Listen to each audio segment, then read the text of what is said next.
Okay, so today we will have a look at Pallete from the guy who brought us PaulStretch in collaboration with Pierre, the designer of the Geodesics collection, among other things of course.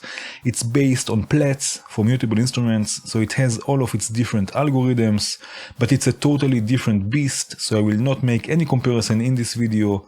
What I will say though is that there will be a link in the description to a series I'm making all about exploring the different algorithms of plates, which are the same like on Pallete. So if you're interested, go have a look. And let's get right into it. I have here a sequence coming from ions going through Fate, just to add some additional notes here and there.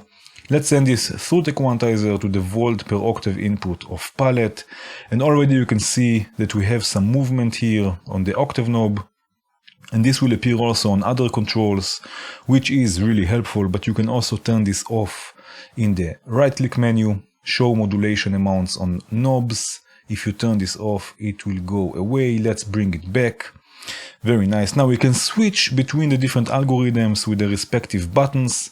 So here we have the tonal algorithms, and here we have their name, and here we have also the percussive algorithms, and again I can just switch between them, but we can also do this in the right click menu. We have here all the different algorithms. Now you can already see that the controls are changing according to the algorithms we choose. So here we have wave shaping oscillator. We can change the fold, the symmetry, the shape. Here if I go to a different one, we have modulation amount, feedback ratio, and so on. So we can see exactly which one is doing what. Let's go back to 2 operator FM. So we know exactly what each control is doing, and let's have a listen to this. So we have 3 options.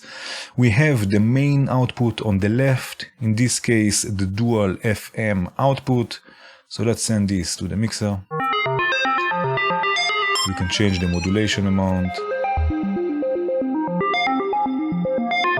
Very nice. We have the secondary output, in this case the sub oscillator.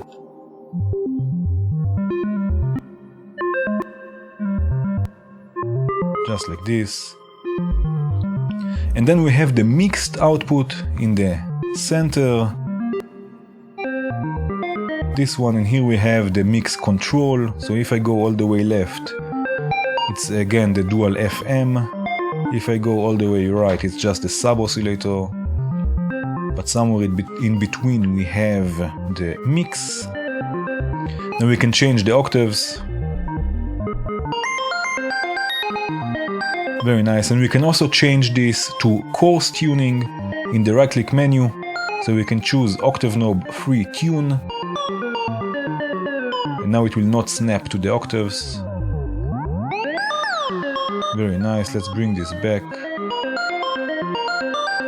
Okay, very nice, and of course we can also control the tune with the tune control here.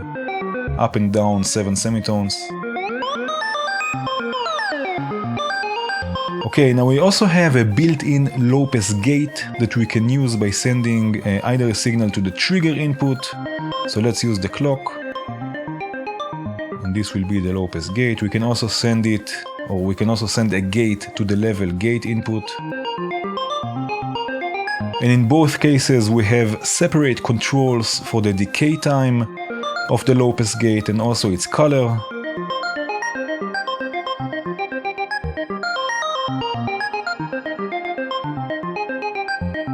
Let's do this also with the trigger input.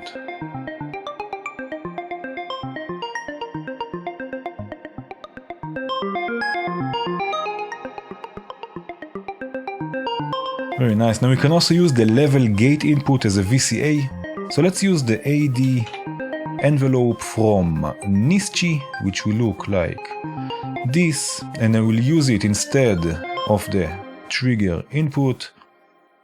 Instead of the clock. Let's trigger it with a divided clock. I have a clock divided by 32. Very nice. Let's set a nice long envelope and wait for it. Let's see.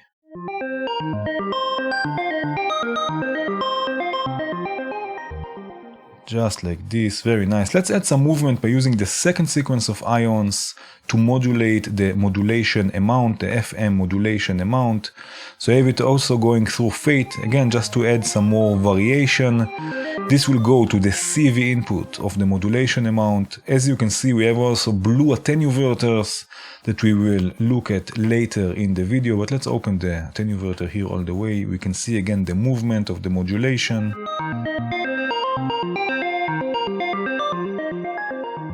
Very nice, so we have some more movement. Now let's use some delay. We will add some delay with Chronoblob 2. So let's send this first to Chronoblob. Let's also sync it with our clock. Maybe change the delay times. Maybe something like this. Maybe a bit less wet, but a bit more feedback. And let's send this now to the mixer. And wait for it. Oh yeah. Oh yes. Very nice. Okay. Here I have another palette. This one is in chords mode. You can see also the different controls. We have here the inversion, the wave, the chord type. Now I'm triggering it with the Euclidean sequencer from Count Modula. So let's use the main output and let's listen to this.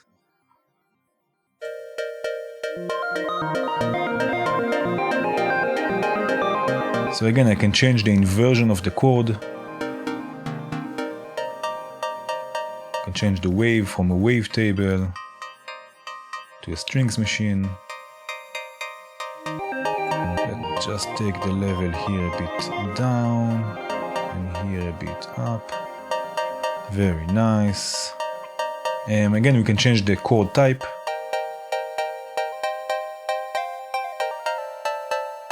Major, minor. Very nice. Okay, so first of all, let's sequence the chord type. I have here the ADDR sequencer. I'm triggering it with the end of cycle output of the Euclidean sequencer. So with each cycle, the ADDR sequencer will advance one step, and you can see this here. So let's use this to modulate or to sequence the chord type.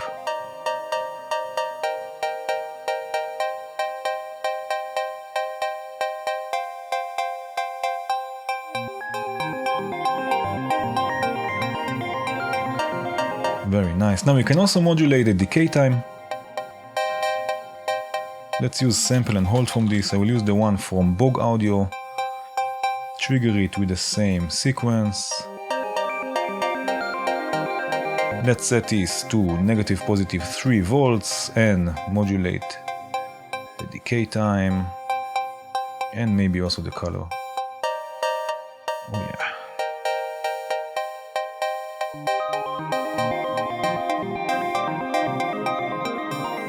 Very nice. Now you can see that the outputs, the 3 outputs and also the volt per octave input, they are all marked as poly volt per octave, and here poly out and poly out.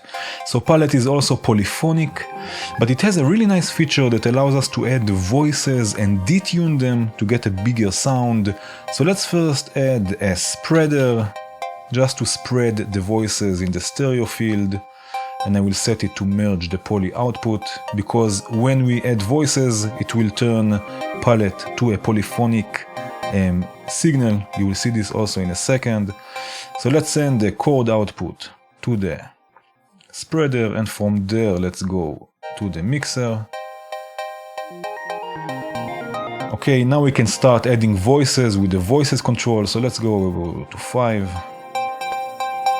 And you can see we have a polyphonic signal here. And now we can detune them with the spread control.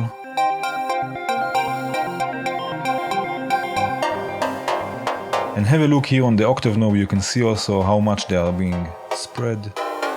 I will go all the way. Oh yes.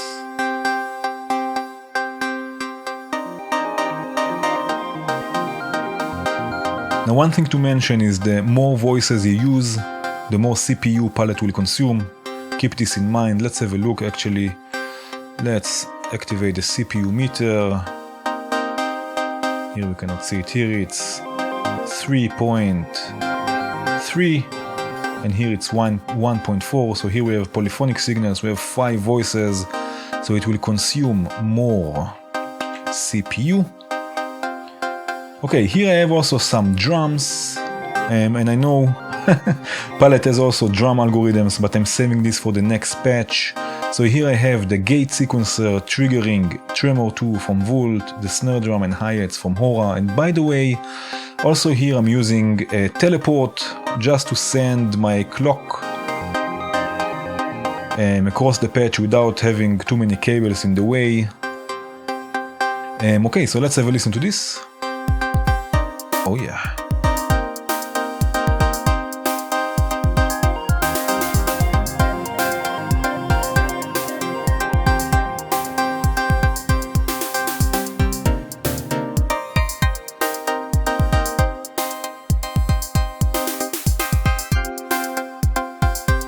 Very nice.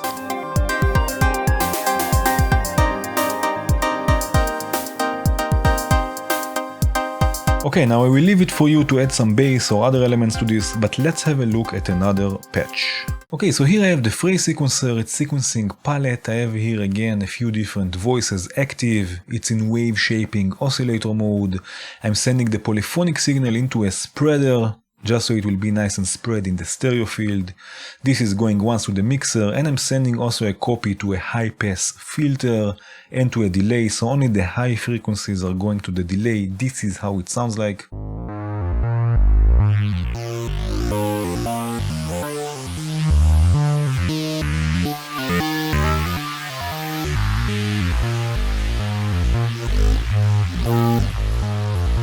Very nice. Okay, so now let's use also the gate from the sequencer to trigger Pallete. And as I mentioned before, we have the blue attenuverters that we can use to modulate different parameters with the low pass gate. So those attenuverters will route the low pass gate through to the different parameters. So here, for example, let's modulate the fold, and you can see and hear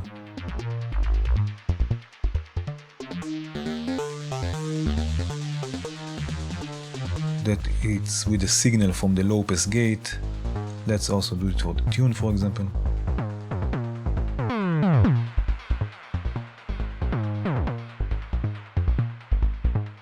Something like this, very nice. But I don't really want to have also the amplitude controlled by this low pass gate. I only want the ability to route it into different parameters without it controlling also the amplitude. So in the right click menu we have different low pass gate modes. We have classic by default, this one here, and we also have just the low pass, which will be just the low pass filter, just like this. But we also have bypassed, which will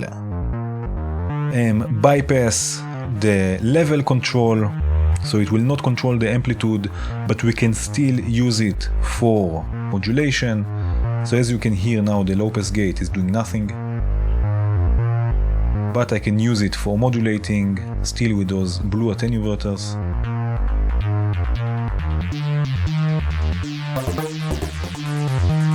So I can add also some punch with the tune.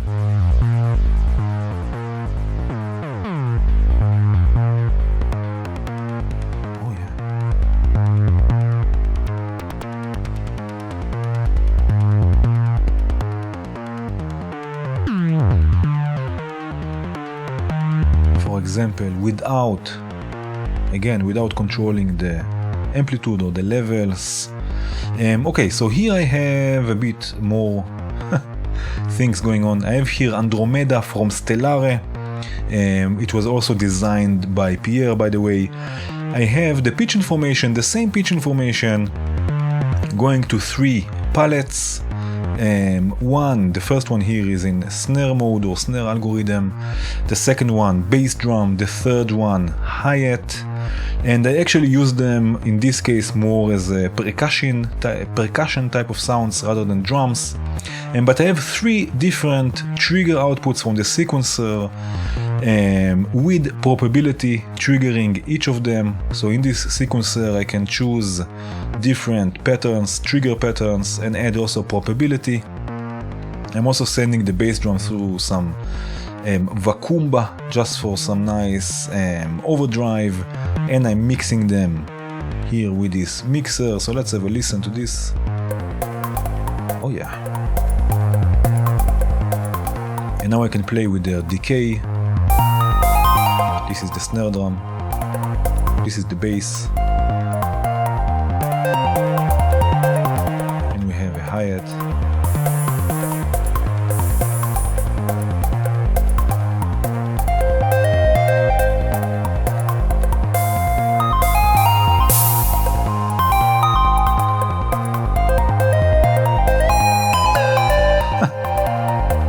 Very nice. So they are more percussive, melodic rather than drums. Now the thing is, we can also create a whole drum kit with one palette by sequencing or modulating the algorithms, and we can even create nice glitchy sequences. So here I have another palette. In this case I'm modulating the algorithms. You can see through this CV input, which is routed to the algorithms. I'm modulating them or sequencing them with sample and hold. You can see how it's jumping from the tonal to the percussive and so on. Now I'm also triggering palette with the clock, the main clock, but it's going first through chances, just to add some probability. Chances is a Bernoulli gate, so it will add probability to the input signal. Very nice. Now we're also sending this through a modulated chronoblob. I'm modulating its delay times, and I'm sending also another copy of the signal to a VCA, and from there to plateau, when I'm controlling this VCA or controlling the level of the signal with an AD envelope that is again being triggered by the sample and hold, but you can see that the probability is about 10%. So only 10% of the time it will be triggered, so it will not go always through plateau. So let's unmute this.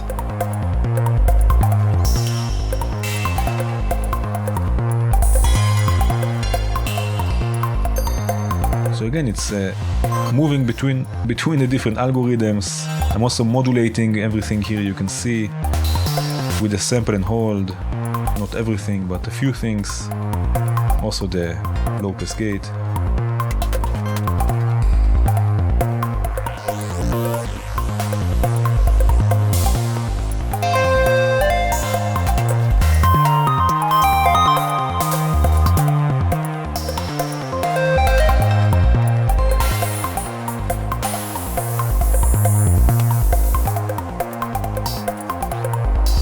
Very nice. So again, you can create those glitchy, weird sequences, which is really cool. Now I also mentioned already that the palette is polyphonic. So here I have some chords. I'm using the chords module from VCV. This is sending a polyphonic signal, 4 different pitches to palette, and this polyphonic signal is going to a spreader, again just to spread it in the stereo field. Now I'm sending it through a VCA because I want to sidechain it with nothing actually. I'm just using the trigger from the clock, trigger divided by 6, but it's being ducked by this clock with the DADSR envelope from Borg Audio. Now I'm sending this straight to the mixer, but also a copy of it to clouds, again to add some texture, and I'm modulating. In this case it's the harmonic oscillator, so I'm modulating the harmonics and the width with the 8FO here. So let's have a listen to this. Oh yeah.